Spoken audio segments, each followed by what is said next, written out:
Hey youngsters, I am back with another important question of why KMNO4 behaves differently in different medium. अगर आप कोई भी competitive exam की तैयारी कर रहे हैं तो ये जानना आपके लिए बहुत जरूरी है कि ऐसा क्यों होता है।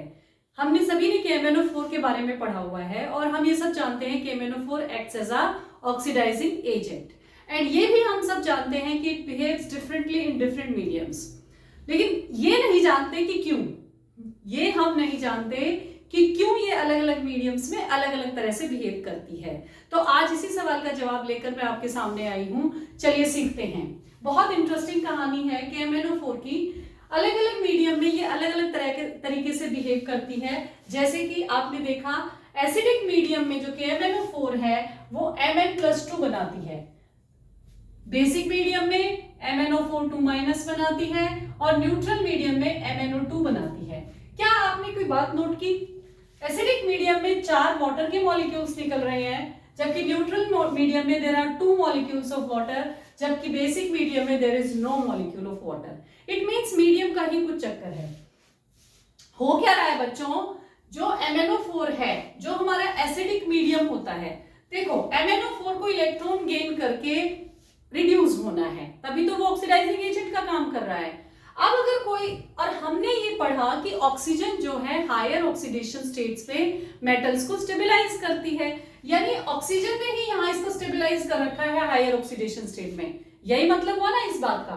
अगर हम इस ऑक्सीजन को हटा दें तो ये धीरे धीरे जो है लोअर ऑक्सीडेशन स्टेट में आएगी, आना पड़ेगा इसको। क्यों आएगी? क्योंकि ये लोअर में ज्यादा स्टेबल होती है। अब जब ये कौन इसकी हेल्प कर रहा है नीचे आने में? H+ का क्या रोल है? एसिडिक मीडियम क्या करता है? देखो बेटा, सिंपल सी स्टोरी है।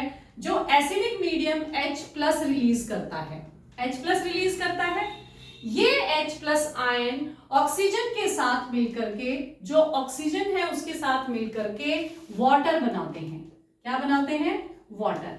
अब जितना ज्यादा ऑक्सीजन मिलता जाएगा यहां से, सपोज करो यहां से देखो चारों के एसिडिक मीडियम में बहुत सारे H+ आयंस हैं, एसिडिक मीडियम में बहुत सारे H+ आयंस हैं, तो ऑक्सीजन क्या करेगी? उन H+ आयंस के साथ कंबाइन होती जाएगी और वाटर बनाती जाएगी।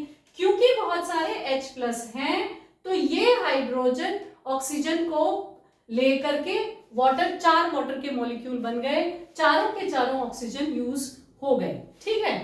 अब हुआ क्या? न्यूट्रल मीडियम में हमारे हाइड्रोजन के मॉलिक्यूल्स कम हैं, H+ आयंस कम है। जब H+ आयंस कम होंगे तो उतने ऑक्सीजन के मॉलिक्यूल्स को अब ये MnO4 से रिलीज नहीं करवा सकती और सिर्फ 2 ही वाटर के मॉलिक्यूल बाहर निकलते हैं और 2 इसके ऊपर फिर भी रह जाते हैं MnO2 के रूप में। बेसिक मीडियम में हमारे पास H+ आयंस की बहुत ज्यादा शॉर्टेज है, बराबर है, मीडियम बेसिक हो चुका है, यानी कि OH आयन ज्यादा है और H+ आयंस कम है।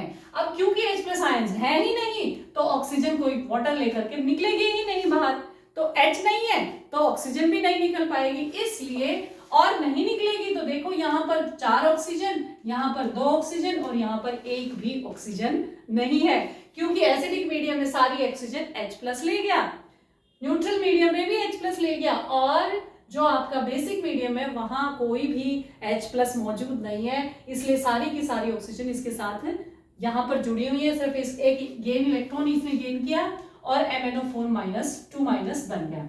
यहाँ पर +7 से +2 में आ रहा है, यहाँ पर +7 से +4 में, और यहाँ पर जो है +7 से +6 ऑक्सीडेशन स्टेट में हमारा Mn आ रहा है।